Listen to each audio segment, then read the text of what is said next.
What's going on, guys? Gigi here, bringing you a brand new video, and this is actually going to be my second video on Kingdom Come Deliverance. That's right, I actually made a video on this game about 2-3 years ago, which if you want to see that video, the link will be in the description. Now, first and foremost, if you haven't seen my comeback video / why I stopped making YouTube video, go check that out. It's the last video I uploaded. I will also leave a link in the description. But enough of that, let's talk about Kingdom Come Deliverance. More particularly, why I am excited for Kingdom Come Deliverance. Now, for those of you who don't know what KCD is, it's a single-player open-world medieval RPG set in 1403 Bohemia. It's the first project by Warhorse Studios, and I've been following the game ever since my freshman year in high school, and I could not be more excited to see this game finally released tomorrow, man. It's been a long journey, but here we are. I've already pre-ordered the game on Steam. I got the Treasures of the Past DLC because I pre-ordered, all that stuff, and I'm just waiting here, sitting patiently and waiting for this game to finally allow me to play it, man. So something that really sets this game apart from others like Skyrim and The Witcher 3, which many people are going to compare this game to, is the fact that this game is based on historical settings, and they kind of had that slogan, Dungeons and Dragons with no dragons, meaning there's going to be no fantasy elements or mystical creatures, anything like that, including magic, which I know for some people can be a bit of a turnoff for these type of open world RPGs. Swords and horses and all that stuff. A lot of people like to use magic because, I mean, the Elder Scrolls series has kind of been that game that has had that feel, and then you have the Witcher series, which also has magic elements of its own. And here we have a game that is getting rid of all that, getting rid of all fantasy elements altogether, and trying to be as realistic as possible. So something about Kingdom Come Deliverance that really gets me excited is, first and foremost, the joy and the passion that I see from the development team. I mean, you know that a game, I mean, I don't want to say the game's going to be great because the reviews aren't out yet and the game isn't out yet till tomorrow, but a lot of times when you see a development team, just every opportunity they get, showcase, talk about it, the love and passion you can see in their eyes when they talk about a game, it really, you know, it's heartwarming, and it gives you some reassurance that, you know what, I think this game is going to be pretty damn good. And that's what I'm thinking. I'm thinking this game is going to be pretty damn good because I could see the love and passion from the development team, first and foremost. Now, I don't want to get too into every single thing about Kingdom Come Deliverance, you know, how it works and all that stuff. I'm going to have multiple videos on the game following this week. I just want to get into some of the basic reasons why I am very much excited for this game. And I'm also going to have a video on why I'm a little bit worried for the game, which I might upload later today, or I might upload that tomorrow. Who knows when, because, you know, tomorrow the game comes out, so I might not even need that video. But basically, a lot of the reasons why I'm excited for the game are because of that historical setting and aspect that Warhorse is really striving for. I mean, you could see it. They have all these real weapons, all these real armors. I mean, you could see it. They have all these real weapon and armor sets in-house, in studio that they've been using, training with. They're trying to make this the most realistic open-world RPG that's ever been made, which is a really big task, first and foremost, for such a brand new studio, which isn't even that large, if I'm correct. I don't think it's anywhere near as big as Bethesda or CD Projekt Red, but I may be incorrect on that. So first and foremost is the swordplay. They're going for an authentic, realistic style swordplay, and it's going to have a 5-point system with a 6-point system, 5 all around, and then 1 in the middle for thrusting. I'm really curious how this is going to, you know, pan out, and how people are what people are gonna think about this this new fighting mechanic, because there's a part of me that really enjoys this and is really excited for this, but I think that a lot of casual fans of these type of games, you know, people who play the Elder Scrolls titles especially, which is very much what this game is going for, the fan base, you could definitely tell that Kingdom Come Deliverance is going for that Elder Scrolls and Witcher vibe. So a lot of fans from those series are going to come over, and I'm not 100% sure that everyone's going to adapt very well to the different to a combat system like this, because it is a lot more challenging, a lot more slow paced, and it's going to be one of those games where you can't really take on more than one opponent at once. I mean, yes, you can, You can take on more than one theoretically, but you really shouldn't, because there's more of a chance of you getting fucked up. At least in the beginning of the game, you should really not try to engage more than 1 or 2 max people.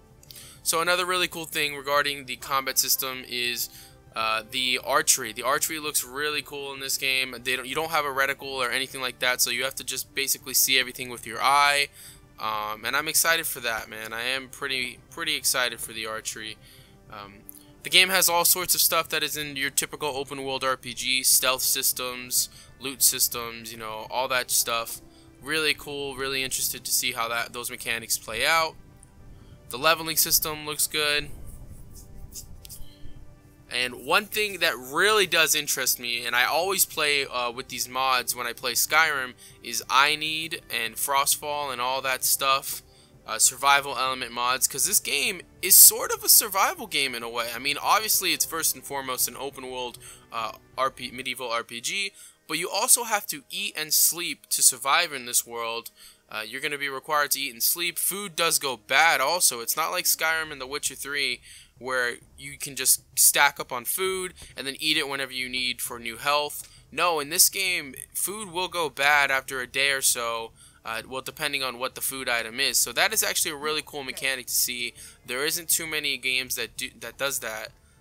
There aren't too many games that do that. So that is really interesting and cool to see.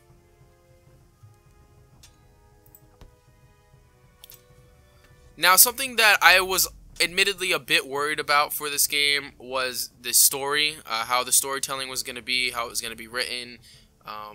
Because stuff that I had seen early on in the early years, a year or two ago, as well as played a bit in the beta, I wasn't 100% convinced or sold on the story, on the voice acting especially, but the voice acting has improved tremendously. Now I'm going to be straight up here, even though this is a video on what I'm excited about, this game doesn't have the best voice acting in the universe. It's not going to be BioWare.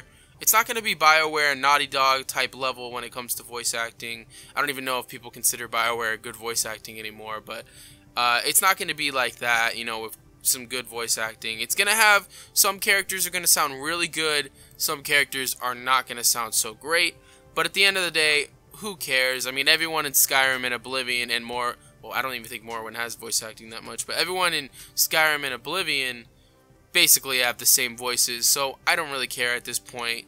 That was an issue for me, but now I'm like, I thought about it and I'm like, whatever. The Witcher 3 just kind of spoiled me for having so many unique NPCs and whatnot.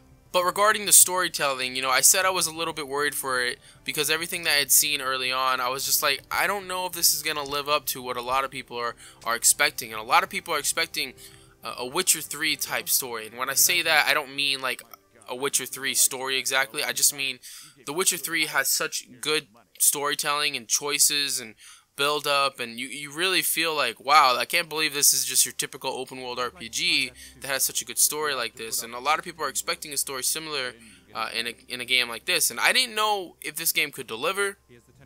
However, upon doing further research, I'm now pretty excited for it because, for one, the last few trailers, Blacksmith's Tale, a new trailer came out today, I think, No Man's Patrice or something like that, really have gotten me amped up for the story. And the E3 trailer months back, those all make the story look quite a lot better, so I am excited for that. But one dude in particular that's got me excited for this game is Daniel Vávra. I'm sorry if I'm not pronouncing his name correctly.